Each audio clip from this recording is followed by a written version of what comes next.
Quand tu étudies la parole, c'est là que l'Éternel peut veiller en toi sous forme de la parole. Shalom Église de Dieu. Je suis encore une fois de plus heureux de vous retrouver dans cette série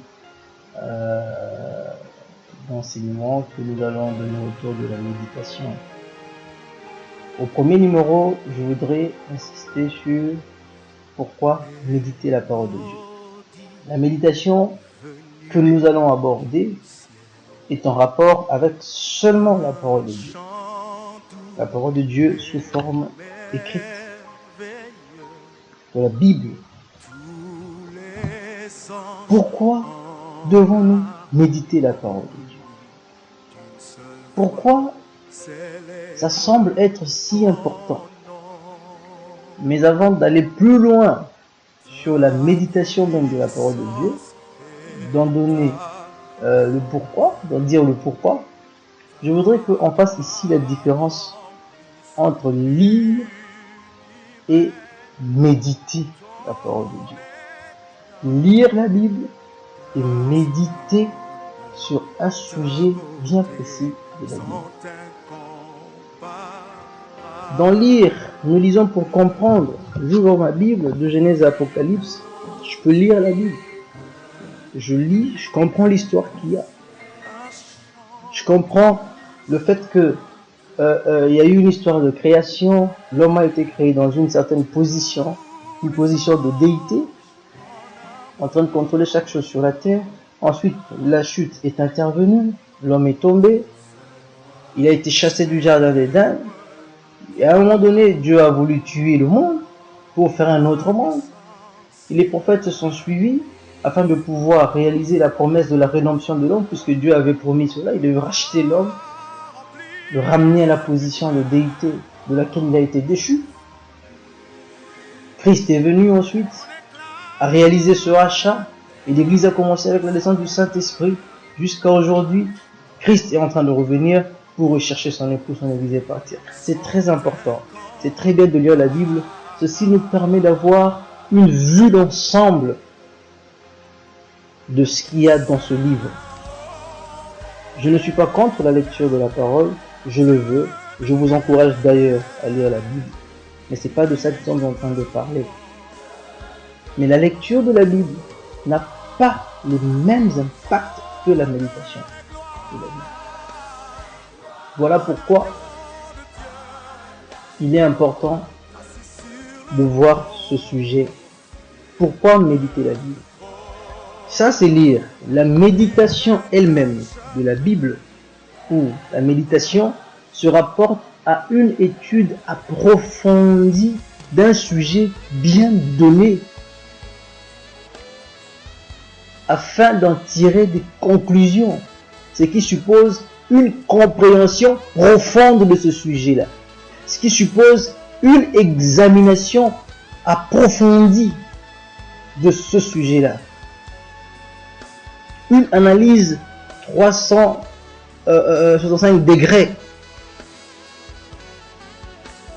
de mieux comprendre le sujet. C'est ça la méditation. Elle est vraiment très différente de la lecture simple de la Bible. Maintenant, pourquoi devons-nous méditer? C'est simple la réponse. Nous allons lire la Bible. Dans le livre de Josué, au chapitre 1er, dans son verset 8e, la Bible dit que ce livre de la loi ne s'éloigne point de ta bouche. Médite-le jour et nuit. Voilà.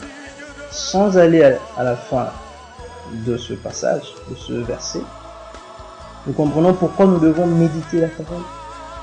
Parce que c'est un ordre divin. C'est ton Père, ton Seigneur, qui a ordonné que tu médites sur sa parole. Voilà pourquoi nous méditons sur la parole. Voilà pourquoi il faut que tu médites. C'est un ordre intimé par le Seigneur. On ne questionne pas son ordre. C'est un ordre divin. On s'exécute. On le fait. Ne pas méditer sur la parole, c'est un péché. Ne pas méditer sur la Bible, c'est un péché. C'est de la désobéissance.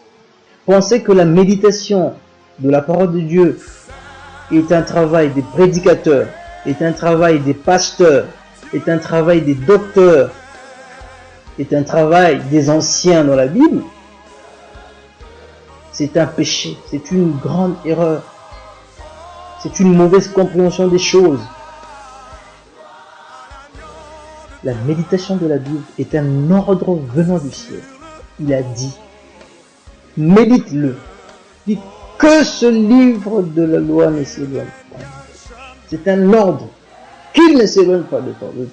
Médite-le. En impératif, médite-le. Et Pierre vient enfoncer là-dessus.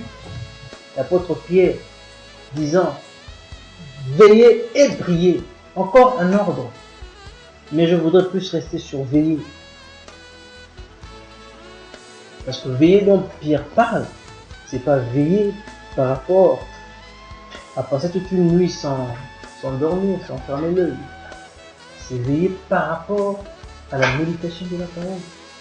On veille avec les Écritures, avec la connaissance approfondie des Écritures. C'est pourquoi la Bible dit, si l'Éternel ne veille, celui qui veille, veille en vain. Et l'Éternel est la parole. Et quand tu médites la parole, quand tu étudies la parole, c'est là que l'Éternel peut veiller en toi sous forme de la parole. Il veiller, c'est encore un ordre. Médite-le jour et nuit, encore un ordre. Tout le temps, jour et nuit. Plein de passages de la Bible pose la méditation comme un ordre de Dieu. Voilà pourquoi nous devons méditer. Simplement parce que c'est lui qui l'a donné. Simplement parce que c'est lui qui l'a parlé. Que Dieu vous accorde assez de temps pour pouvoir méditer sa parole. Un petit conseil pour toi qui veux méditer la parole, mais que tu n'as pas de temps. Tu penses ne pas avoir de temps. Je te dirais que le temps, ça se finit. Si Dieu t'a donné 24 heures, sois reconnaissant, redonne-lui ne serait-ce que 4 heures de temps par jour, ou 2 heures, si tu veux dire. Médite la parole, étudie une question bien donnée. Parce qu'au prochain numéro, nous verrons les conséquences de la méditation dans la vie du croyant. Que Dieu vous bénisse.